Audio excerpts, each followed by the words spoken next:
All right. Well, thank you guys all for joining. We're here for our July chapter meeting of Wild Ones Greater Cleveland. We're really excited about today's a special guest. So for those not familiar with Wild Ones mission is to promote native landscapes through education, advocacy, and collaborative action, which you're going to hear a lot about today. And I'm curious, what's in bloom in your yard, guys? A Culliver's root for sure. Black-eyed Susan just about a week ago. And actually, I have a bunch of phlox that landed over my downy mint last year. And now it's real purple mixed in on the west side of my house with the Black-eyed Susan. And I have some other things joining them that are so. Nice. I'm so jealous of the downy mint. That's the really short one, right? Um, not really. It blooms in June and it gets kind of tall. Oh, it gets tall. Okay, I It, must be thinking of another one of the mints though, because I was my mountain mint is just crazy. So I know there's another type of mint I'm thinking about replacing it with just because I can't handle the control of it. So what else is in bloom for you guys? Jennifer, Matt, Diane? I know my echinacea is in bloom. yes, mine is too. Yeah. I think my Culliver's root's almost done with. So many things blooms really early for me this year. Definitely my purple coneflowers in bloom. Same thing with black-eyed Susans. Even my ironweed. My ironweed. I think this is the earliest I've ever seen my ironweed. Say, my butterfly weed is already done. Like it's already to seed. Same thing with my regular common milkweed. I'm trying to think what else. My scarlet bee balm or bergamot, whichever you prefer to call it, I think is for the most part done. I think I have a little bit of my wild bergamot that's still left, but like those are all like fading really fast. So, Jenny, anything on your side? You're quiet. Not really. I'm jealous of everyone. I have Blazing Star and Black-eyed Susan. I have a few cone flowers. But I have a problem with deer. So they like to eat everything. I'm hoping that's a problem because everybody's talking about everything blooming and being done, and I'm waiting for mine to start. That's good, but some of your stuff is young though, so Yeah, might be yeah, part most of it is. Oh, I have swamp milkweed. I have a lot of that that's blooming this year for the first time. So Nice. that's exciting. Nice. Matt, what about you? Oh, I got well, there's some black-eyed Susans that popped up in there this year. I threw them seeds down like 2 years ago and they decided to poke themselves up this year. So that was pretty cool surprise because that was before I kind of knew anything and knew about like cold stratification and stuff like that. And I threw them down. I think it was May. And then I was like, oh man, I'm like, well, I just wasted those seeds. Well, apparently they survived um, all through the summer. I put them down, I think last May or something, or I don't. But either way, those popped up. They're blooming like crazy. So I got a big patch of those. Um, yeah, the common milkweed that's done. Growing seed pods already. There's still some swamp milkweeds that were flowering. The blue let me pronounce it properly. Blue lobelia or lobelia. I forget how it's pronounced. Lobelia? Yeah, blue lobelia. That's starting to flower. I put some of those out front. Ooh, I don't think my cardinal flower blue lobelia is blooming yet. I'll have to double check. Yeah, I can see the flower heads are growing, and I thought I seen a couple petals on them yesterday when I was out there. They look like they're starting. I think the ironweed, since you mentioned it, I'm looking out the back back door in the field. I haven't been back there in a few days, but actually I think I'm seeing like purple flowers back there as I'm looking.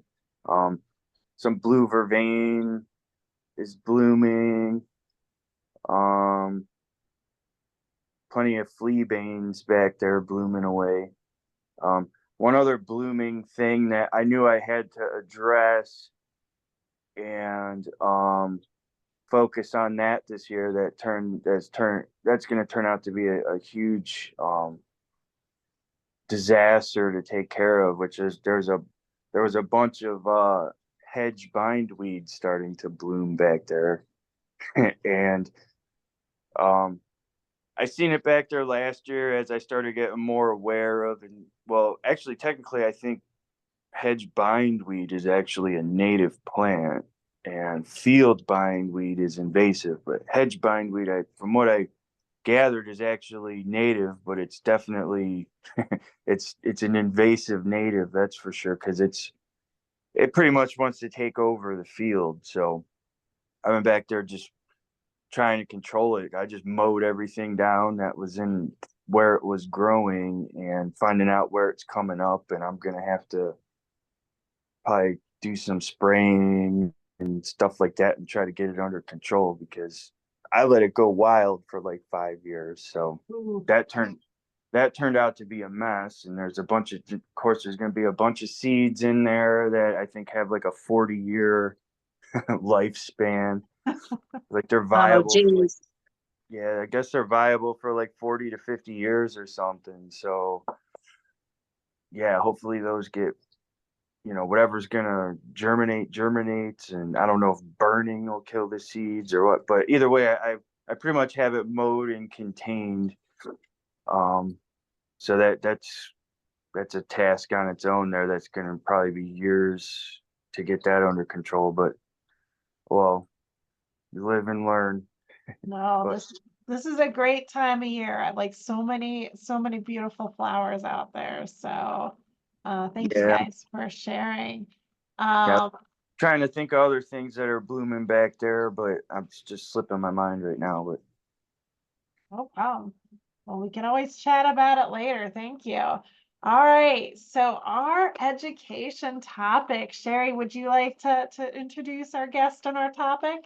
And here, I'll Absolutely. stop sharing. Michelle, how do you pronounce your last name? Oh, Sorry about that. Yes, Colopy, but Michelle is fine and I can. okay. All right, so I'll just give a brief introduction. Michelle has been focused on honeybees, beekeeping, and pollinator education for more than 10 years. She co-founded the nonprofit Lead for Pollinators in 2020. She has started nonprofits, managed and revitalized a variety of nonprofit organizations at the local, state, and national level. She works with coalitions to advocate for environmental issues, including, is it the Mosquito Coalition? The mosquito. Yes. Mosquito, okay. And Pollinator Protection Network and the Akron Environmental Justice Coalition. All right, so thank you for joining us this evening. Yes. And I'm excited to hear about this, so. Okay. Well, thank you very much. And hopefully I see the banner of Zoom up there at the top, and maybe it's not blocking things for you folks, I hope. But certainly tonight's talk is about pesticides, pollinators, and people. Oh my. Because while we're often concerned about, as it has been in the news for about the past, I don't know, couple dozen years, that how pesticides are impacting our invertebrates, whether it's insects or water invertebrates and other critters such as that, it's also impacting us. It is impacting our public health as well. We have lots of rationalizations of how pesticides move through our environment, whether it's drift, which actually EPA says there is no definition of drift. You're just supposed to prevent it. Okay, but if there's no definition, how do we actually prevent it? So we all kind of have an idea of what drift is. You could spray a bottle of water out in your backyard, and depending on, and you can figure out which way the wind is blowing. That's drift. The same with dust. We see that on dry days, and you'll see the wind blowing dust around. Seed treatments also are responsible for moving throughout the environment because those pesticides that are coated on seeds end up wearing off the seeds. Sometimes the actual application of those pesticides onto seeds is badly done and they readily chip off as they're being planted. For a couple of years, there were beekeepers who refused to bring their bees back from California when corn was being planted because their bees would die from the dust from when the coated seeds were planted. There are those systemics, which are part of the coated seeds, as well as sprays that are put into the ground, and they travel on the water. If there's a big rainstorm after corn planting, those pesticides run off and out of the field and then go into the waterways. So this impacts all of us, not just the insects. They are kind of the first line of attack, in a sense, for the pesticides, but they do more damage to the beneficial insects than they do to the pests.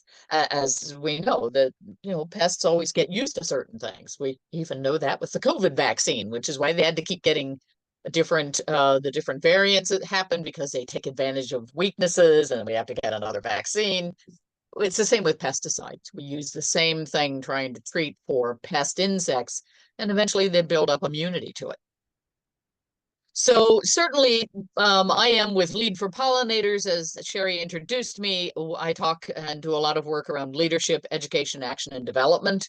It was a focus of, I spent 10 years working with beekeeping groups where they need to learn how to do advocacy. But so many of our community groups around pollinator issues, native plants, soil health, regenerative agriculture, at the grassroots level, we need to understand that advocacy sometimes takes years, if not decades, and you've got to have that staying power.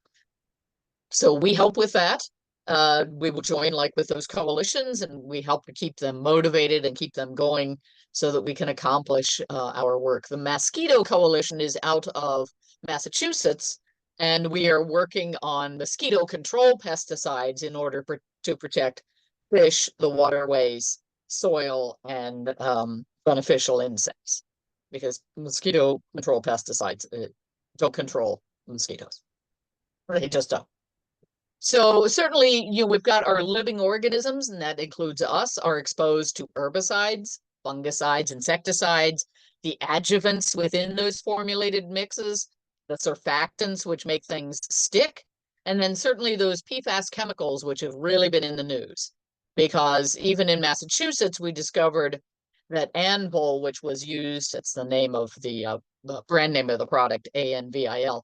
It was a mosquito control product. It was used in Massachusetts, but they discovered PFAS chemicals in the pesticide because the PFAS, the plastics, were leaching off of the inside of the container and then going into the pesticide.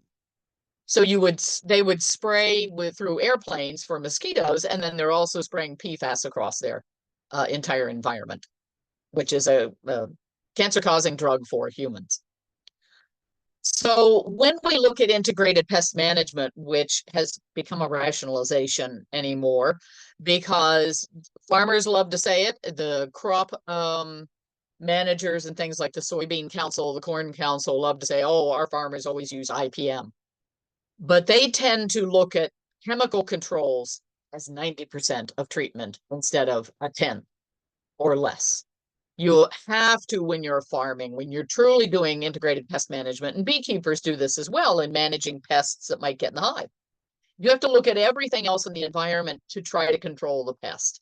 But the chemical controls should not be the first tool in the toolbox. As I've listened to too many pesticide sales reps, and they love to say, we have to have our 80,000 different pesticides so that farmers have different tools in the toolbox. We don't need 80,000.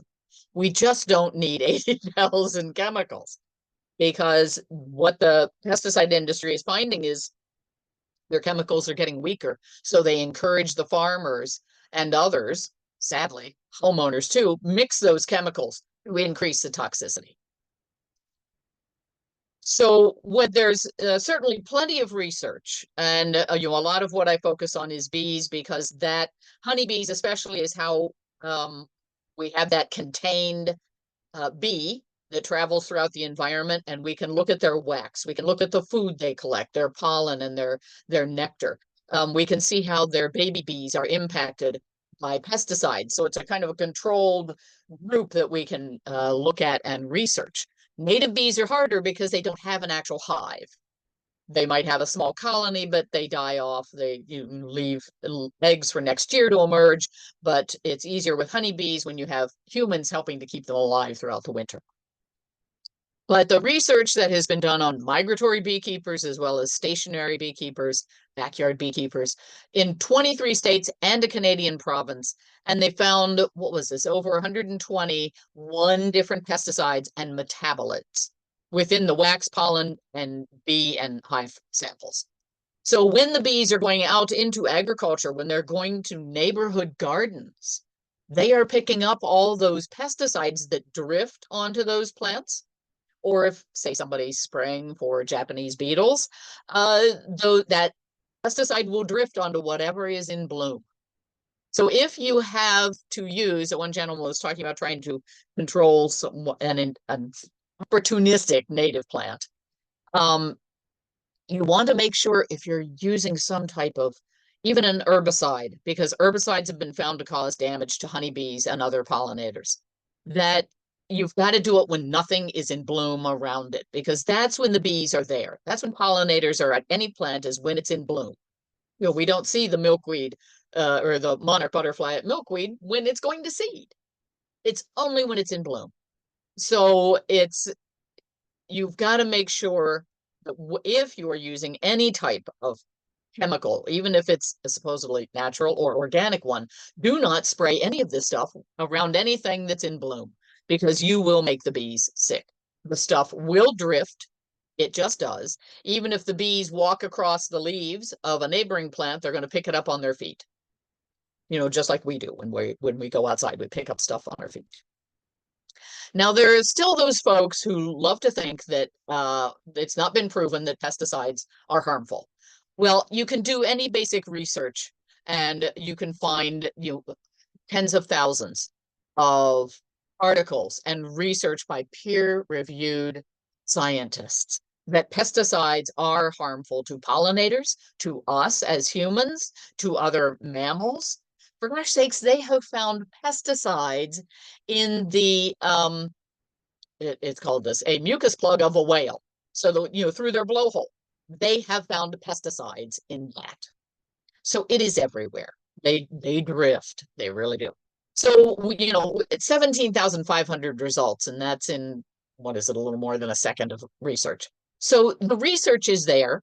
It is by peer-reviewed scientists in academia. EPA does no research. They rely on industry to do the research and submit it on their products. So whenever anyone, including a pesticide sales rep, says to you, oh, the EPA has registered a pesticide, it must be safe. No pesticide is safe, because there are warning labels on that product, and you need to read them. And the most important thing to read is that the pesticide industry absolves themselves of any harm caused by their pesticides, because once you buy it, it's all your fault how you use it. But there is plenty of research out there to tell us the problems with pesticides for humans, for invertebrates, for other mammals, for other animals, for our water. Because we have used pesticides to destroy nature. We have also bulldozed nature. This is actually outside of Dayton, Ohio. I was in an airplane and I saw all these farm fields. It's so easy to destroy nature, but you can see these little oases of wooded areas, which none of them are connected. So how are those animals to go from area to area? You end up with a lot of inbreeding in those areas because they cannot travel to find new mates. So we are making it harder for healthy populations of wildlife, even insects, because they're out in the open when they have to travel from protected area to protected area. This is regenerative agriculture, living with nature. And this is one of those things where the industry has been trying to promote, is we've got to have those field borders. You want to have stream buffers. You've got to have land that is productive that will support your farmland, and it does make you productive as a farmer, but you've got to give some things back to nature because it will keep your land healthier and it will keep those crops healthier if you have beneficial insects to eat the pests. Because we know Xerces has done some wonderful research on monarchs, and the past 10 years, they keep going to the same area in California to study the monarchs and how they're returning, and it's continually declining because of loss of habitat and pesticide use. It's just loss of habitat. So it is us. We are the problem. Certainly fewer butterflies is not just monarchs because of the warming and drying landscape. It is because we use pesticides in the soil where many bumblebees make their nests. And it's because of just the loss of food and shelter and places for them to raise their young. And it's all exacerbated by pesticide use to kill certain plants, as well as just to saturate everything because for some reason we feel we have to use pesticides everywhere. Even common soil pesticides, where many of the native bees live. It's they building their nests underground. We're destroying their reproduction. And as a keystone species, what is happening to our bees does impact us as humans. It is damaging our reproductive capabilities. It is increasing cancer. It is shortening lives. It is contributing to asthma and other debilitating diseases. It's often in research that I've looked at around bees, especially when the research stops at day 30, then that pesticide killed the hive because it takes 30 days for a new generation of bees to generate. And if they stop the study at 30 days, yeah, they killed the hive. They just don't want to say that, but they did. So, those of us in the know about bees and their lifespan, we go, okay, I can read your article and your pesticide research, Mr. Monsanto, and go, yeah, you killed the hive. So even looking at native bees that are foraging in the agricultural landscape as well as on the outskirts of it, they find 19 different pesticides in the degradates. And this is as the pesticide starts to degrade, obviously, but it often turns into more toxic chemicals as it breaks down. And they are finding these pesticides. Look at this, 39 out of 54 samples of native bees, they found 19 different pesticides. And neonics, which is a synthetic nicotine-based insecticide, but it's the same one we often put on the necks of our cats and dogs to deal with fleas. But it is, it's a horribly toxic pesticide. If a bird eats 1 grain of corn, 1 seed of corn that is coated in these pesticides, it will kill them. So it's a very strong pesticide. And there are about 5-7 different types. Thiamethoxam is one of them. Imidacloprid is another. So that, it's never just one pesticide. And what's frustrated beekeepers is the pesticide industry, and sometimes EPA, always wants to know what's the one pesticide that killed your bees. And there is never one. In agriculture, in landscaping maintenance, there's never one pesticide that is sprayed. It's always a tank mix. They always mix a number of things. Even if it's for lawn care, they're mixing an herbicide. They're mixing grub killers. They're mixing some fertilizer. So that's increasing the toxicity of every single thing in that mix. It doesn't stay separate. Unlike the soybean council person who said, no, if you mix red and blue paint together, it stays separate, red and blue. And it's like, no, it doesn't. You're making a whole other color. So there are these unintended pesticide exposures where land uses overlap, when drift happens, and certainly when there is a mix of pesticides in the area. Because it's not cost effective for a farmer, especially, to go across their field putting in 1 chemical at a time. They do a tank mix. And there have been some farmers who've actually told us that they can put their hand on the spray tank and it is so hot after they've mixed some chemicals because they're creating all new chemistry. But it's not necessarily that it's a direct kill of bees, it's just weakening their immune systems. It's weakening them so that they can't reproduce fast enough. I mean, a queen bee has to lay 1,300 to 1,500 eggs a day in order to replace a burgeoning hive in the summer. And if she can't lay that many eggs, the hive slowly dwindles and dies by the end of summer. So it's this slow death.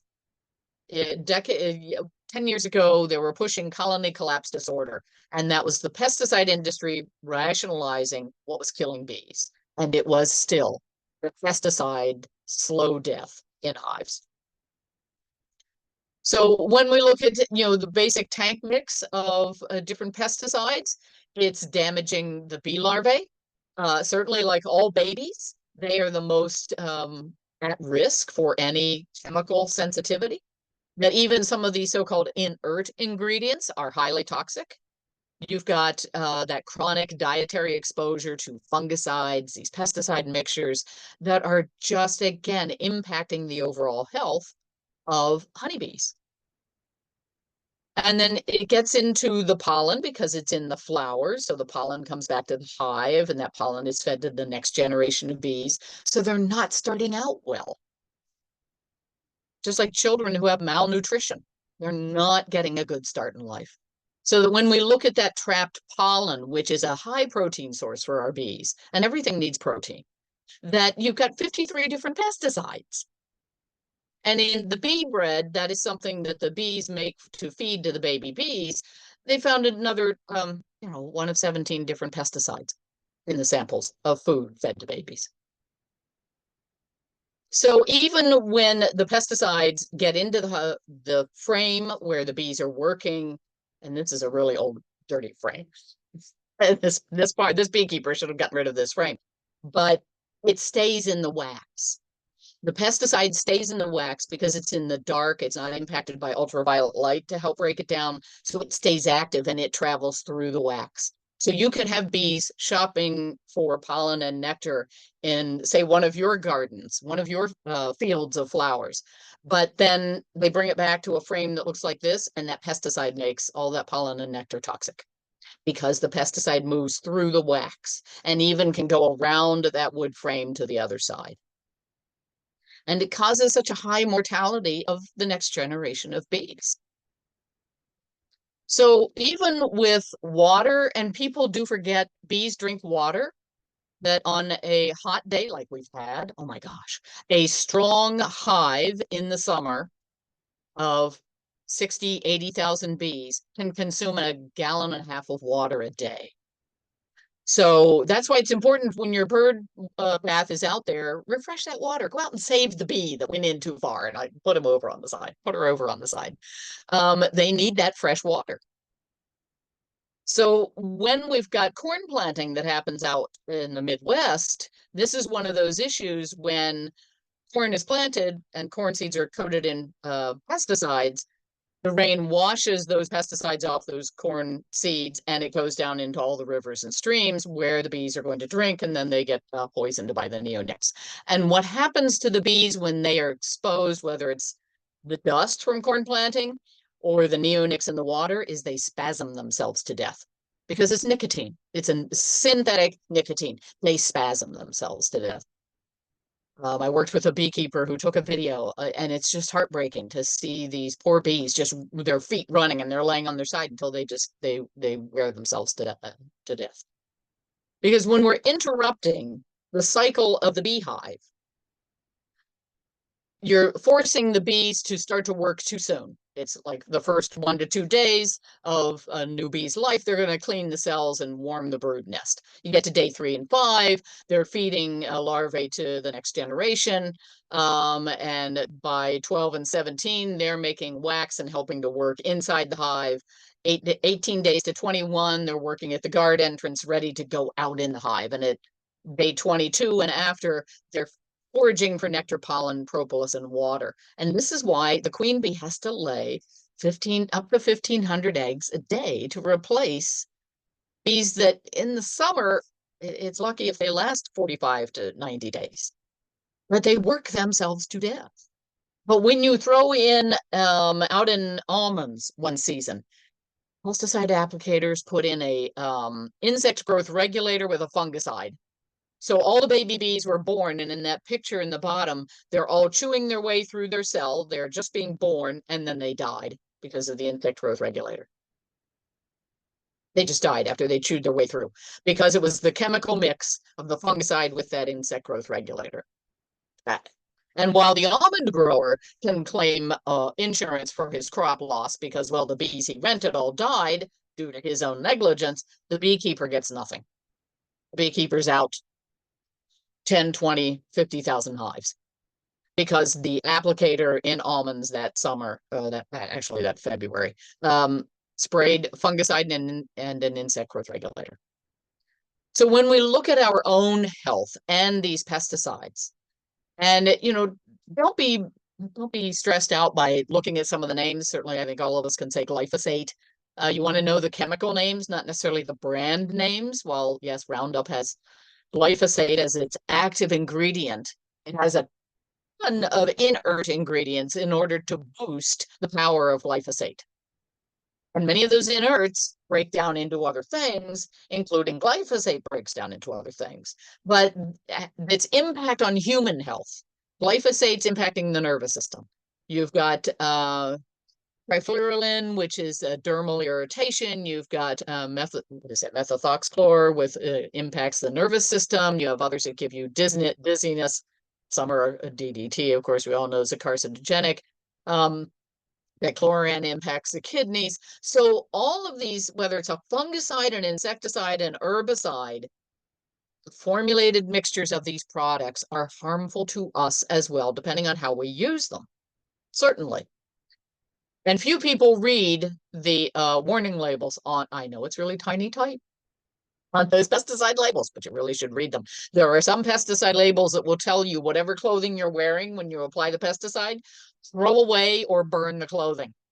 And do not wash it, even in the water, with anyone, with, say, a spouse's clothing if the spouse is pregnant or with children. Because so many of these products are endocrine disruptors, hormone disruptors. So we have to understand that even if you're using PPE, and during COVID, we all got familiar with some form of PPE, but there are even those pesticide applicators who don't wear enough stuff. Those guys spraying the lawn care, I never see them wearing PPE. I've seen folks spraying for mosquitoes in their yards, and they're wearing shorts and flip-flops. And they shouldn't be, because these products are irritants to their skin. They're inhaling this stuff. I will say my father, who had a small apple orchard, he used to spray malathion on the apples back in the 60s and 70s. He died of throat cancer. I think it was from the malathion. Yes. He had one of those hand pump things, and he sprayed up into the tree, and everything fell on him. And it just, I hate to say I have fond memories of summer with the smell of malathion, but you get used to that smell. But it does impact us whether we have PPE on or not, personal protective equipment or not. And we cannot assume that just because EPA registers any pesticide, it's safe. It is not. They are never safe for us or anything else. You must follow the label directions, no matter how hard it is to follow those label directions. Because typically with many of these, if you want to prevent drift, if the wind speed gets above 5 miles per hour, you need to stop applying it. And most farmers can't because they're in the middle of the field. But you have to understand these things get on the food, they're in the soil, they're in the water in which our food grows. It accumulates, and it accumulates inside us. We now have, what is it? We're all eating about a credit card of plastic a week. And so the convenience we've all gotten used to, but we need to stop getting used to some of it. Because it is impacting our health, not just our invertebrates, our bees, our pollinators, the birds, the other animals are warning us what is happening in our environment. So that whether it is impacts to our reproduction, to our endocrine system, to our cellular growth, to our coronary arteries, it is impacting us, causing genetic damage, and it is more than even smoking and alcohol consumption. It's a slow decrease. I've even looked at some of my pets, and I have plenty. I have a couple dogs. I've got some cats. And to protect my dogs from fleas, yes, I use that, stuff you put on the back of their shoulders, because fleas and ticks, big problem. But I also have noticed my dogs' lives are shorter. because of, and I've had a couple dogs who really didn't like it, did not like, they got irritated. They just, wasn't like the Seresto stuff you use. Really read the information on Seresto. Please don't use that product on your animals.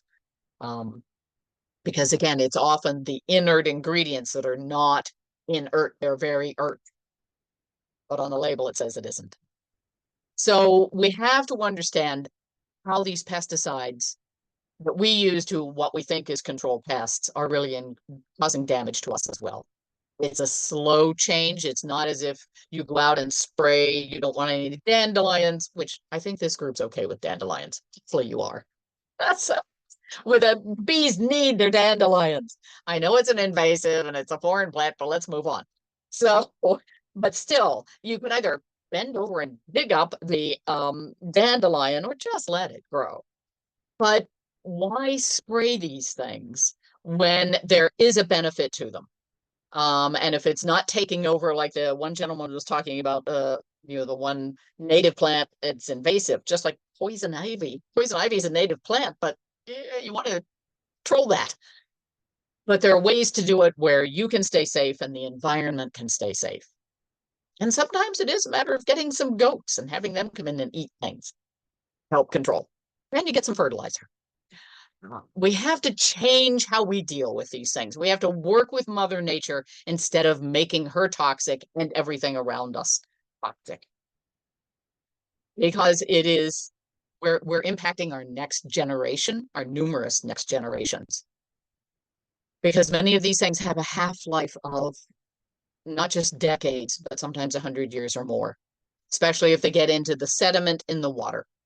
And when we have a flood, the sediment gets kind of disturbed and then brings all those toxic pesticides up again. And if it starts to blow on the air or you again get into and on our food, it becomes a problem. And when these things metabolize and change within us, they change within the soil, in the water. It's a different chemical altogether. And again, even these vapors of pesticides, there was a big issue pre-pandemic about dicamba out in the Midwest, out in Missouri, Arkansas, Kansas, and soybean country.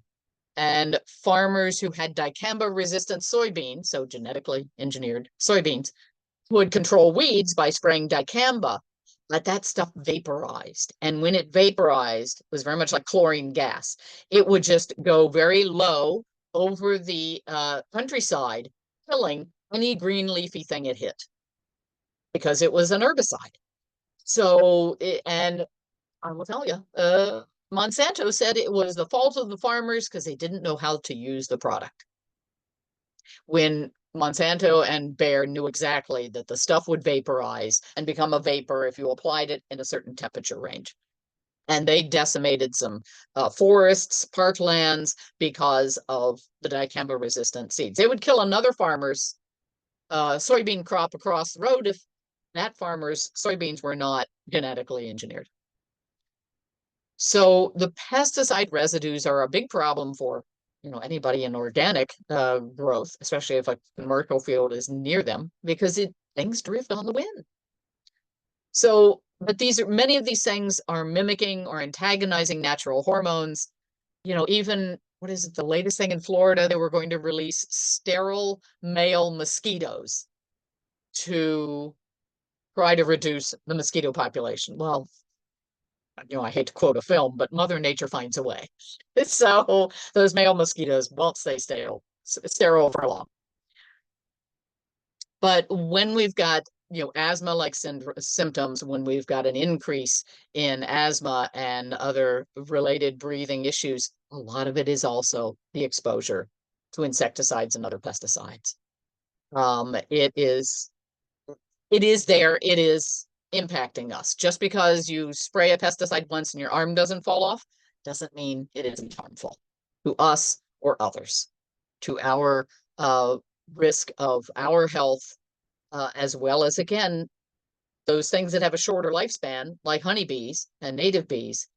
If it's even shorter than their 90 days, what is it that's impacting that? Because it will impact us.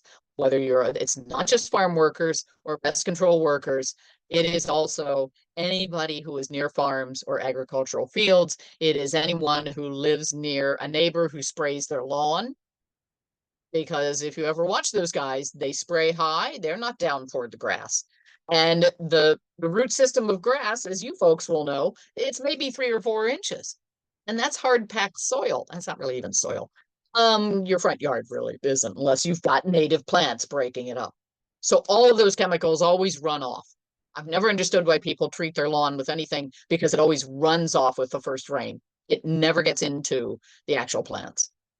So certainly, as we're trying to kill hard and crunchy insects or soft and squishy, and I did talk to an entomologist and they agreed, yes, that is what they are called, hard and crunchy or soft and squishy. That's pretty much it. But when you look at the different pesticides like this one, Naled, which is highly toxic to bees, you'll see 87% is the active ingredient and then 12% is inert. It's not really inert. It's just a 12% of other chemicals, and they don't want you to know what they are. They call it proprietary business information. I call it pollution. But you need to understand what products you're putting on things.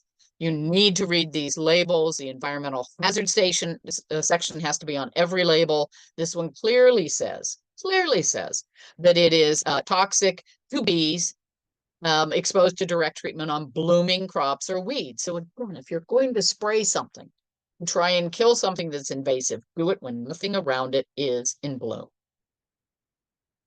because you will kill critters. And keep in mind that if there is a public health emergency, like mosquitoes that have West Nile virus or triple E, the government does not have to follow the label. They can spray the pesticide on water. They can spray it across yards, across playgrounds, doesn't matter. They're trying to kill any mosquito they think might be out there that has triple E or West Nile. And I'm not discounting the horrors of those diseases. However, research has shown aerial spraying of mosquito control products is not effective. It just isn't. It's not effective. So certainly, just to make you aware, industry research is what is submitted to EPA for EPA to determine if they're going to register a pesticide. Then EPA decides the established residue tolerance levels on crops, turf, livestock, ornamentals.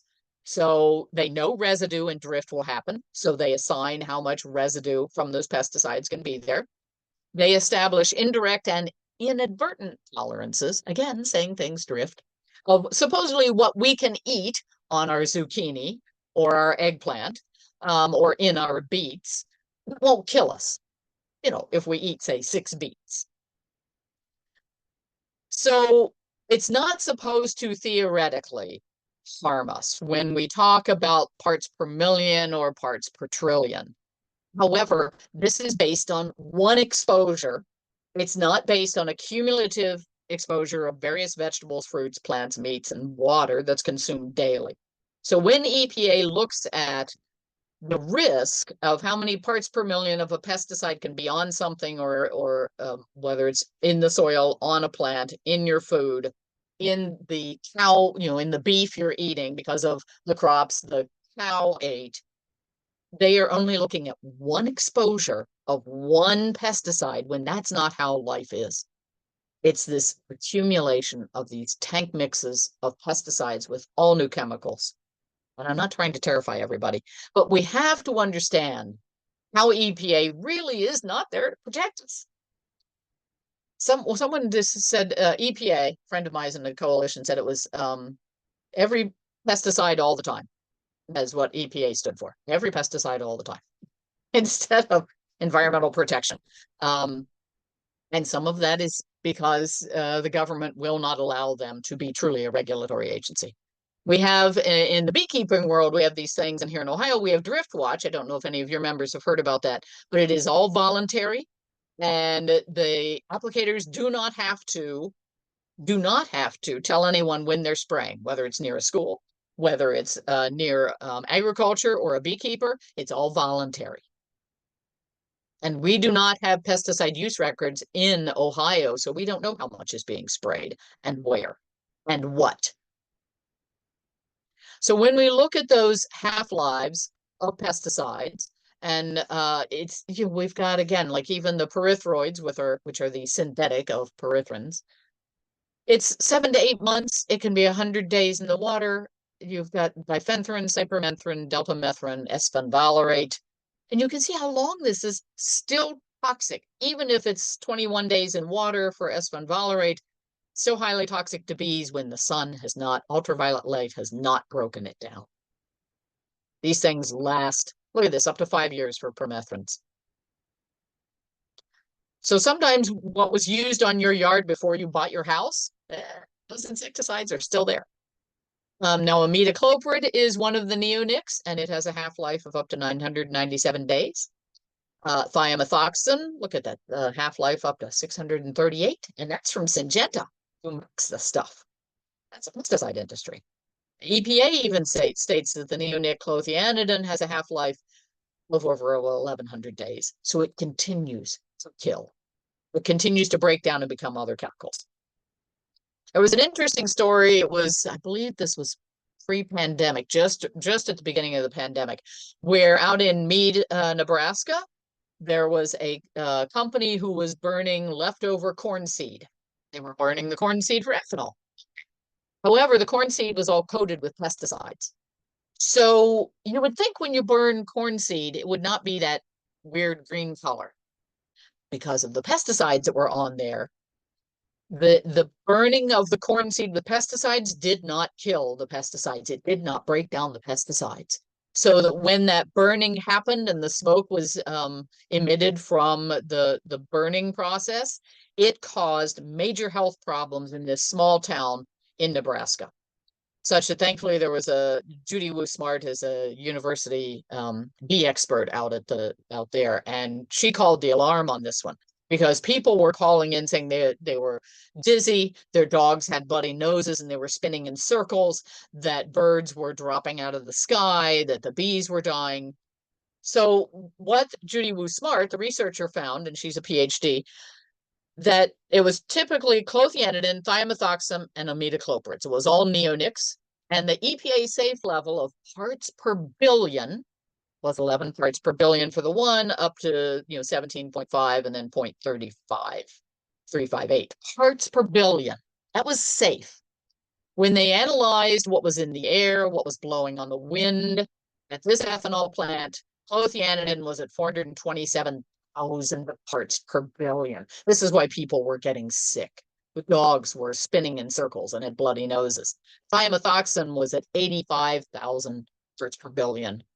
And then imidacloprid, 312, when it was supposed to be 0.358. Just by burning corn seeds coated in pesticides.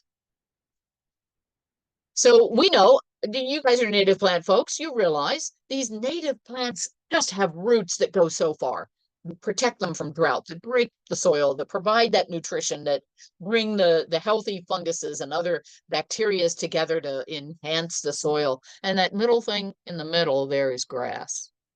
You see roots that really, it was like a crew cut on it's really tiny. And that's the root structure. But we need to have native plants. We need to have native grasses, not, as somebody mentioned before, Kentucky bluegrass. We need to reduce our grass lawns for truly green spaces and stop using the chemicals on our lawns. This isn't 1950 and we all like Ike. We have got to diversify our environment so that it is healthier, so we control the water runoff.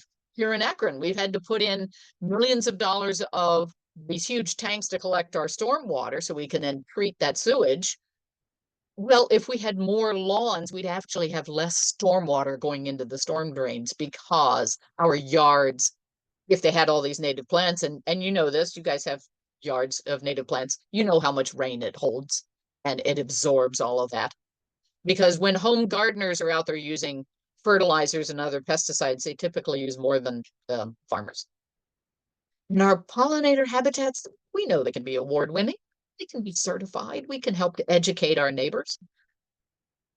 Hopefully some of you know about OPN Seed. They are a wonderful native seed group over in Hiram. I like their seed mixes. I've been working with them for, oh gosh, 10, 12 years. And it's wonderful that they're there to give some advice, but they do have those different seed mixes for the different soil types. They've even had one for plants over the wet area from septic systems and things, so that you don't want to run your mower over that leach bed and things. So that's a great place to plant appropriate flowers. But that's how we can help our pollinators and help our soil. But certainly how we want to protect our families and pollinators. So for beekeepers, we want to change our comb and frames so that we have healthy honey to sell people. And we help to keep our bees healthy. We want to eliminate that pesticide use around any pollinator habitat. So that's all of your wildflowers that all of you are growing. If you have to use a pesticide, like a gentleman was talking about trying to control some of that opportunistic plant, there are ways to do it without just spraying broadly. Some of those things, you've got to get it down into the roots. So if you wanted to take some of that pesticide, cut open some of the actually the stems of the plant and take a turkey baster and squirt the pesticide right into the plant so it gets into that vascular system of the plant. Because spraying, all it does is kill the green leaves. It's not killing the roots. And certainly don't apply anything blooming to anything that's in bloom or near in bloom. We can support our beneficial insects, our native bees, the hornets, the wasps, the yellow jackets. Yes, they're all pissy, but they are meat eaters. They are eating our pests. Try to educate your family, your friends, your neighbors to stop using pesticides. If you want to control for mosquitoes, get rid of that standing water. Make sure your gutters are draining. Make sure you change your bird bath water every day, because even the bees don't want to drink nasty water. If anybody's looked at their bird bath after a robin's been in there, oh my God, those are filthy birds. They take a good bath, I'll tell you. So, but you got to change that water. Certainly you can save so much money, and so can your neighbors, if you stop paying for lawn chemicals. You protect that bee forage and you protect your water, because all your lawn chemicals do is run off into the storm drains. That's all they do. They are not getting into that so-called grass, because we know this. We know the root structure of grass. It's worthless. And we've got to plant more, as you guys are doing, all those wildflowers for pollinators. So I appreciate everybody's time. And if we want, I can stop sharing, and we can always have, if anyone's interested in asking some questions. There we go. Thank you, Michelle. That is so interesting, and makes it, when you're talking about how it impacts, all of us. Unfortunately, I know a few young people. My son was in a wedding a couple years ago. One of his good friends got married, and his wife is 26 and he has cancer. And I can't help but wonder. Right. My other son's friend has had different bouts with cancer. I lost my husband to a rare form of cancer. Yeah. And, Jeff was a pipe fitter, so he was exposed to a lot of things. So, yeah, I mean. And it's just all in how we deal with it. I know I was working in actually it was a government building I was working in, and it was during the pandemic. And for some reason, the pesticide guy said, well, we can come in and spray the vents and the air system with a fungicide. Well, COVID was not a fungus, it was a virus. And I looked at the label for what and because I got my entire office up in arms, I said, nope, I want to see the label. And I said, it's a fungicide. There is no reason to spray this, and look at the respiratory problems it will cause as we inhale a fungicide into our lungs. But you have these sales reps who love to say, oh, EPA says it's safe. No, they have a label that warns you nothing is safe because it's a product meant to kill. So we have to read these labels. And again, even as you're trying to deal with a weed that's out of control, even if it's a native one, or even again, like poison ivy. Yeah, no one wants to garden with poison ivy. I understand that one, certainly, but it is a native plant. So, and there are birds that nest in it and the berries that some birds eat, but we have to find ways to control it so that one, it doesn't impact us, but two, some things grow better in different soils. While we don't like it there, guess what? It likes it there.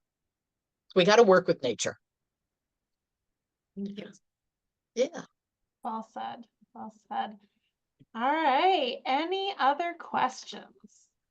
I just have a comment. thinking about what Sherry just said, I moved here and joined the garden club in Brecksville, and I couldn't help but notice when I looked at half of the ladies, they're all older, but they shake. They all shake. Their Right. hands, their heads, and the first thing that came to my mind is they've been gardening a long time, and they had to have been gardening in chemicals because it was just crazy. It was a room 30 of 20, 25 shaking people. So this is a serious topic. It is, and many of the pesticides, with again the peer-reviewed research that from academic institutions has shown that many of these pesticides also contribute to Parkinson's. And I had a friend whose grandmother was a gardener. She was in her late 80s when she finally died, but her mind was great. It was the rest of her body that started to fail, and it was also that generation who didn't take showers, they took baths. So if they were gardening and they got a lot of the dust on them from the Sevin dust they'd used or some other, even DDT, they go in and sit in a bathtub and actually sit in there trying to wash off the chemicals, but they're still sitting in the chemicals in the bath water. Right. Yeah. So it is, because this stuff does not break down easily. And it hangs around with us. It gets, it gets into our system. We're breathing it. It comes, through all sorts of avenues. These things can come in. And I know somebody has in the chat talking about thrips with his houseplants. And years ago, I worked for a corporate landscape company, which, some of these businesses will pay people to come in and take care of their houseplants. So I worked for this one company that did that. And how we did with that, because you don't want to spray an insecticide of any kind in your house, because one, it will drift around your house. It's going to get into your air filters in your furnace, and the air is going to constantly circulate those pesticides. If you've got critters in the soil in your house plant or on your plants, get some soapy water. That's what we used on all of our soapy water. Will kill bugs. Even if you've got, and I hate to say this, but even if you have a yellow jacket nest in the ground outside and it's just in the wrong place in your yard, there are kids around, there are dogs, it's where you garden, get a bucket of soapy water and pour it down the hole. You don't need to use insecticides. Once you take, especially those soft, squishy bugs, the hard and crunchy ones are harder to kill with water. The soft and squishy ones, they will just get cold and then they will die. It's not that they're drowning per se. The whole bucket of water will just flood the hive. But that's much better than the neighbor who was going to pour gasoline down a hole in his yard because he had yellow jackets. I said, why are you pouring down gasoline? You just need a bucket of water. So soapy water with the thrips, just get in there and wipe down the leaves, take a sponge, put the sponge in the soapy water, wipe it across the leaves, then pour some of that soapy water right into the soil, and that should take care of it. But don't spray a pesticide. Even these folks who will use like a flea bomb, or those insecticides where you just release it in the house and everybody just gets out of the house for a while. It is coating everything in your house. It is now in your upholstered furniture.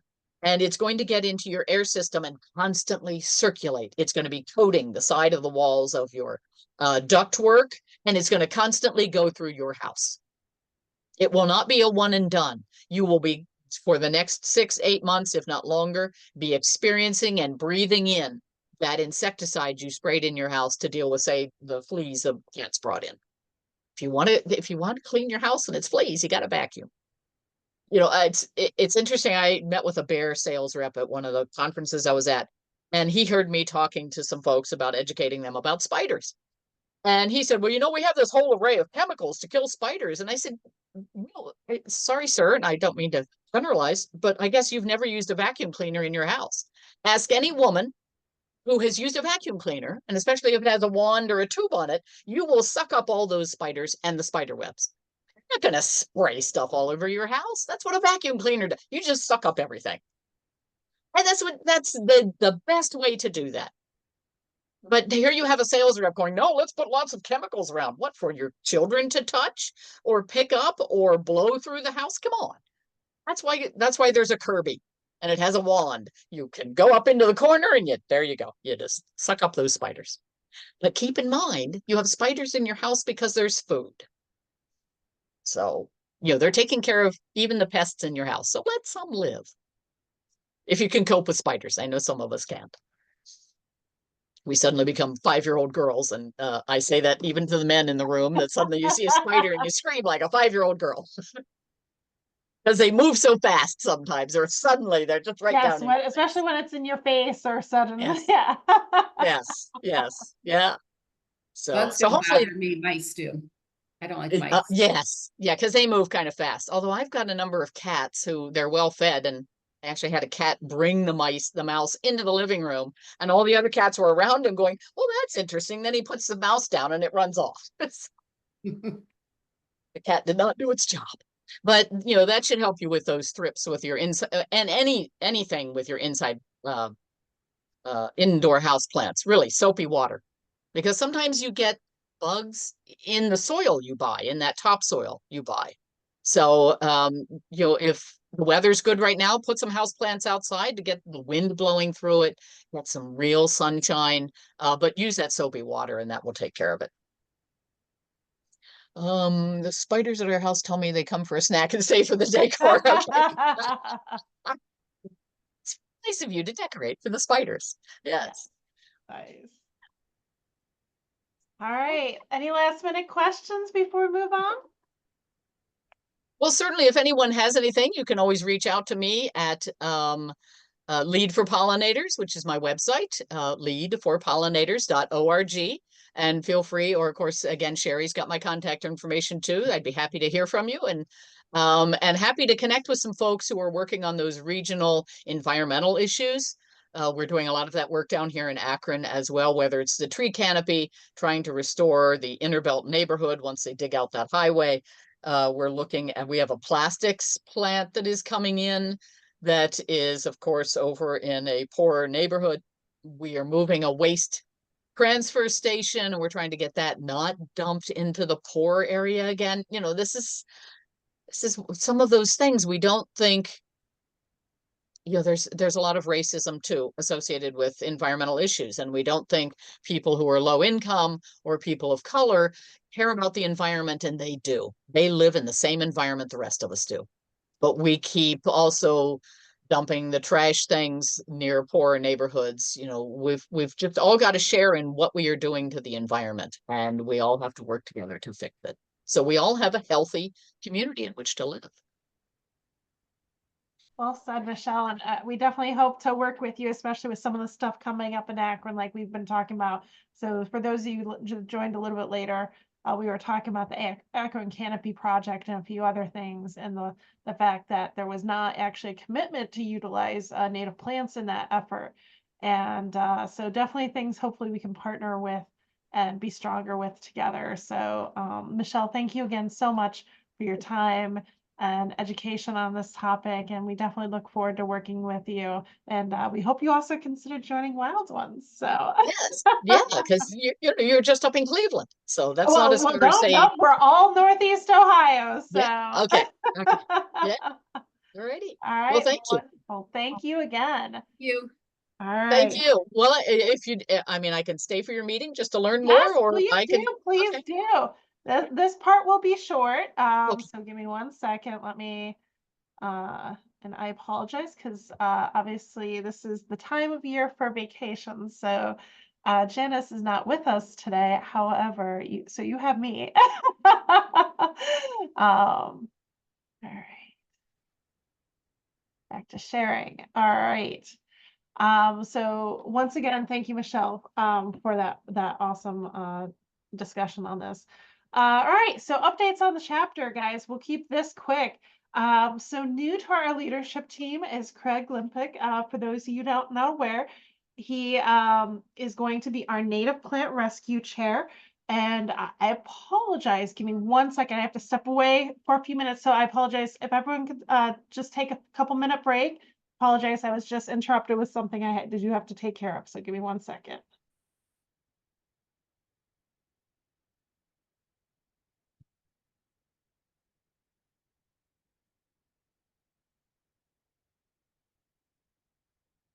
Thanks, Michelle. I met Craig at one of our meetings and he was really interesting. I didn't realize that he worked with, and I don't know if you know of her, Gail Martin, who owns Natives in Harmony in Marengo. Craig and Gail worked together when Columbus a couple decades ago was really starting to just, develop. They rescued a lot of native and rare native plants. I don't know the whole story, but I kind of got the gist of it, and it was just fascinating to hear him talk about what they went and did. And he has a business in Sorry about that delay, folks. Apologize with juggling more than one thing at one time. So we're really excited to have Craig join us as part of Plant Rescue.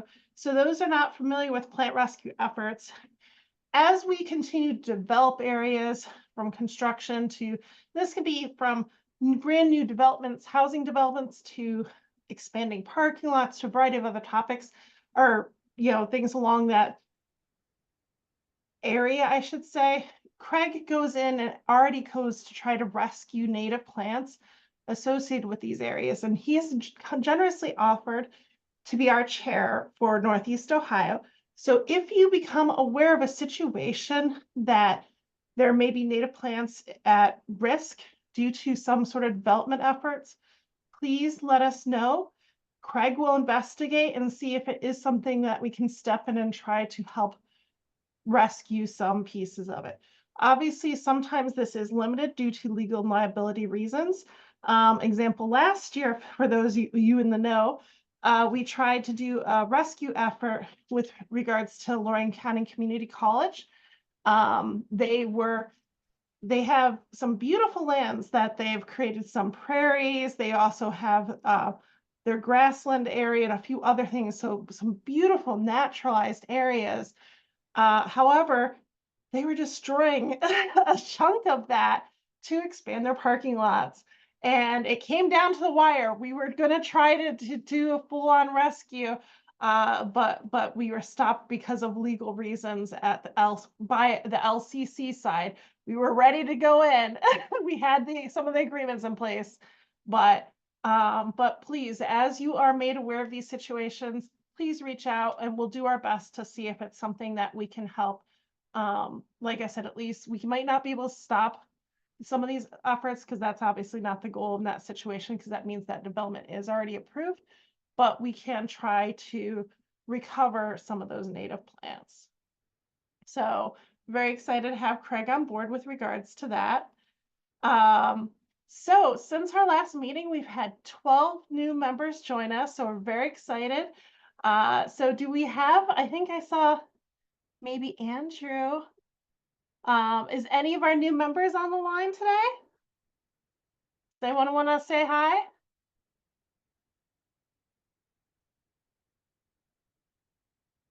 All right. Well, I think people are being shy, but welcome for any of our new members. I specifically see Andrew definitely on the line. So we're very excited to have you join us, and we really appreciate it. For those not aware or who might not be current members, by being a member, you're helping us keep our educational efforts and activities free and open to the public, because we utilize those funds to funding things like our winter sewing classes or other efforts and educational events and activities. And many of you know, because several of you have been with us for a little while, we do a lot of stuff, right? And about 95, actually, so far 100% of our efforts, though I know that might eventually change in the future, we've been able to keep it 100% free by getting new members joining us and helping with these efforts. So we really appreciate people donating their time and efforts, in addition to by becoming members and helping keep that mission of ours to keep this as free and open to the public as possible. So thank you again for all of our new members. Next, so with your help, we are looking to grow wild ones, and specifically our chapter. So, so there's that misunderstanding that, yes, we are Wild Ones Greater Cleveland, but Greater Cleveland doesn't mean just Cleveland. We support all of Northeast Ohio. So whether that's from the Sandusky area, all the way to the PA border, all the way down to Mansfield. And we actually even take some of those other areas that don't have that support, because we offer a wide variety of activities, both virtually like today, but in person as well. So that way we can support other areas. We actually have a few people in PA that, because they're closer to us than say Pittsburgh, and we support virtually as well as in person. So, but for those that are members, you can share this information with others. There's a little special effort going on that if you get 5 new people to join, you get a little hat. And of course, our gratitude. But if you're not a member, please consider joining. You have these links here, and there will be one at the end. Or if you have any questions, please do not hesitate to reach out and ask, because we would love to have more of you join our efforts. So thank you. Next, we now have over 100 new gardens on our Northeast Ohio Habitat Corridor initiative and maps. So for those not familiar with the Northeast Ohio Habitat Corridor, this is an initiative that we started brainstorming about last year. And this is a regional and soon to be statewide effort. That's that go between local efforts like neighborhood pollinator pathways versus the certifications. So this is that easy in where even if you're just starting with a patch of dirt and 3 plants, or you have an established garden, you can get on the map for free. Absolutely free. This goes back to our mission. We're trying to make this as accessible to you as possible to help create these native corridors.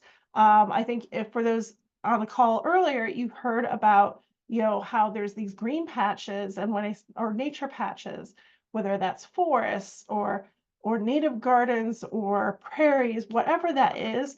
And it's helping by creating this corridor, you're connecting all of these. Whether this is for migration patterns, for birds or pollinators such as monarchs, to wild turkeys, it helps them all. So please consider, if you, like I said, whether it's 3 plants or a whole garden, please consider joining our map for free. And for those of you interested in our sign, it is available for $25. And this was designed by a local artist.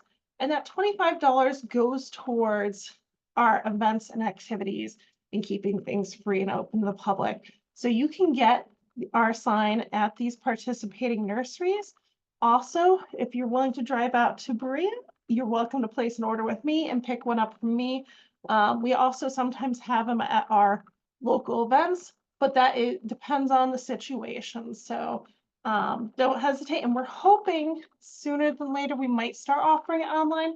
But I'm not going to promise anything yet because that's still at least a month or 2 down the line. So, but look at our beautiful sign. Next, so ways that you can volunteer. So for those that are interested in volunteering, a few examples are up on the page here. There's a couple pages of this, but if you're interested in volunteering, keep in mind, it doesn't have to be one of these positions. There's other ways to volunteer. This could be a one-time effort, a project, initiative, maybe it's tabling, or it could be an official position. It doesn't matter. If you're interested in volunteering in some way, but you're maybe not sure what that way is, or you have a skill set you'd like to offer, please reach out to us and we will find something, the right fit for you. But hopefully sooner than later, we are looking for a few key positions. A few of those positions are our assistant membership chair position. We're a fast growing chapter. We're one of the fastest growing actually in the nation. We now have over 160 members. and we're continuing to grow. And that membership chair helps be that go-between, with potential members and new members, and, helps welcome them, reaching out to them, and is really key to our communication efforts.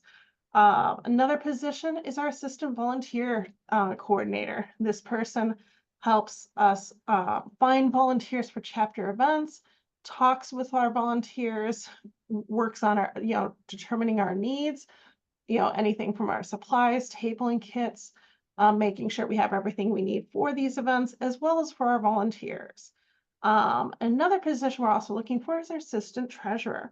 So obviously with whether it's fundraising or sign sales or other things like this, we're looking to have an assistant so that way it's easier for our treasurer, Diane, to take time off.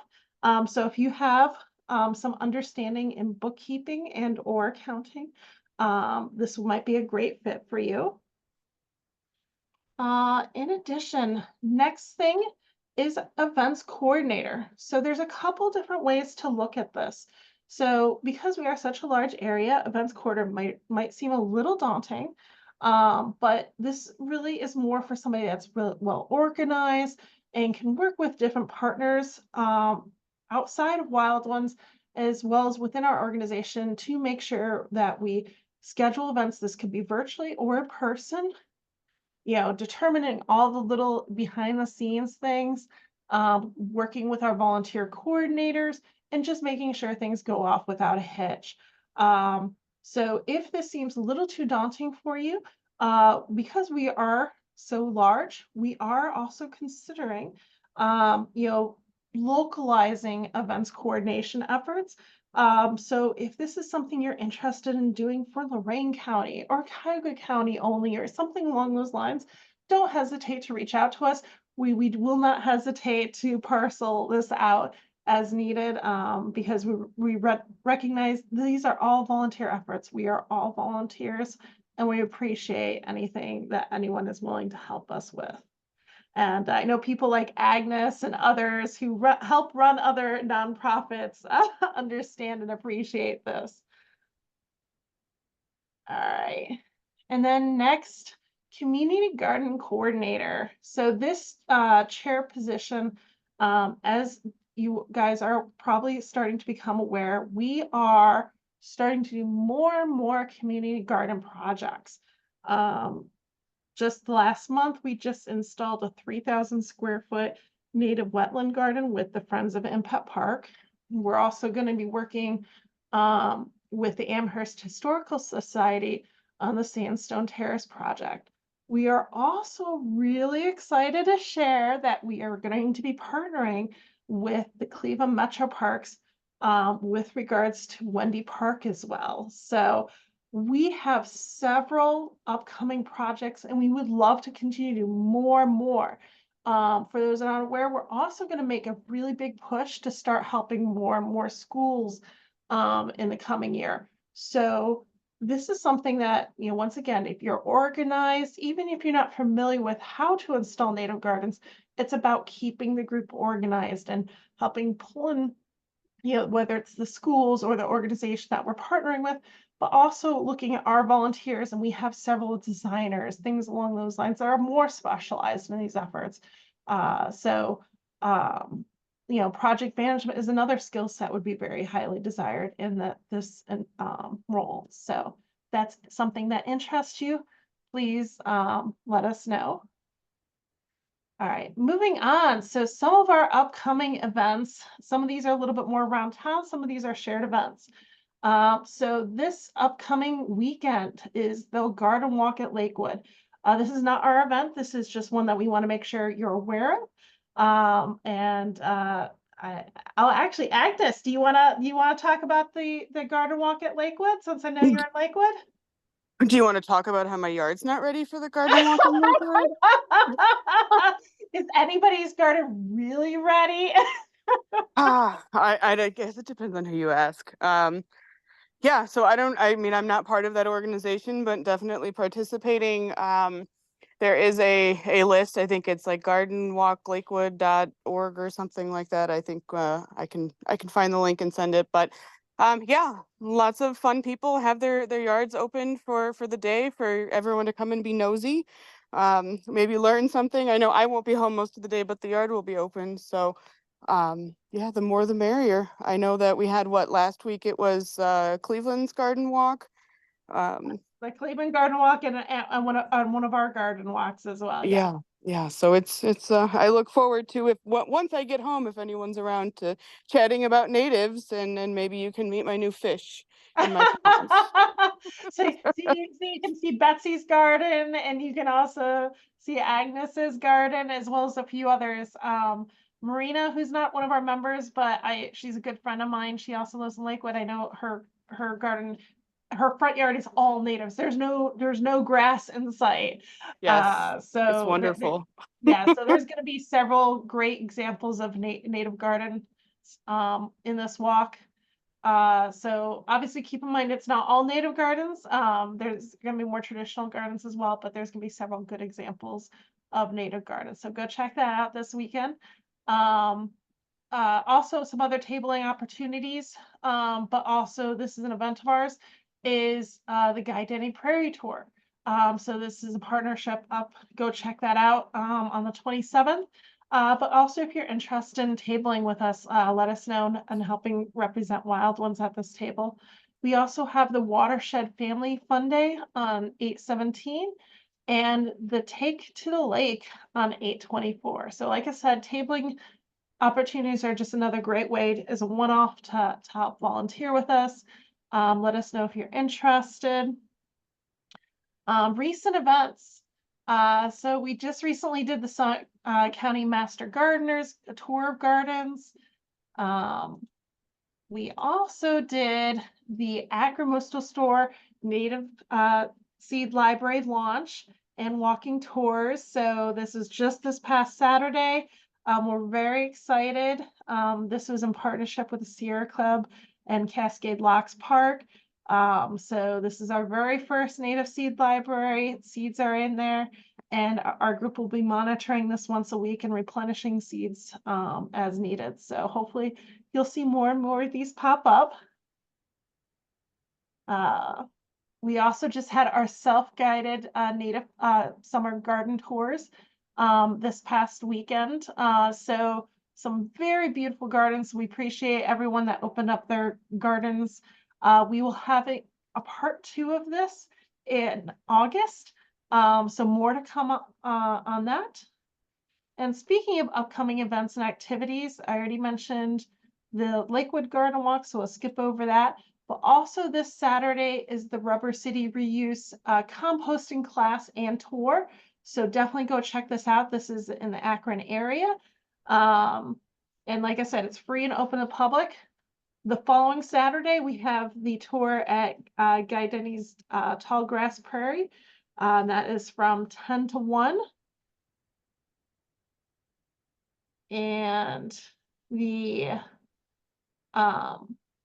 and then on Thursday, August 8th, we'll have this Holden Restoration Seed Banks, a celebration of seeds event. This is their 1-year anniversary, and I will be one of their panelists. So we hope to see you guys. Go check it out. It'll be at Botanical Gardens. This is not officially on the list because we're still finalizing it, but also that same week, like I said, will be one of our garden tour weekends. In addition, we have the Oberlin Prairie Tour on 8/10. We are going to do another composting tour in class at the Brea Learning Farm. So this is more Cuyahoga County for those that don't want to go out to Akron on 8/18. And we are also looking at doing an in-person tour at the Novak Sanctuary with the Audubon Society of Greater Cleveland on 8/25. And so I think that wraps it up. Wow, we are running right on time. So very excited to have all of you. Thank you guys all for joining. If you guys don't already, please follow us on Facebook, Instagram, or LinkedIn. We also have a YouTube channel of all of our videos and recordings, including meetings like this with our educational topics. If you are not a member, please consider joining us. Like I said, it allows us to keep things free and open to the public. And if you're interested in volunteering, please reach out. We'd love to have a chat with you and talk with you further. So thank you guys all for your time, and have a wonderful evening. Enjoy that wonderful weather. Thank Thanks, you. guys. See everyone. Thank Thanks, you. Jessica. Bye, guys. Bye. Bye-bye.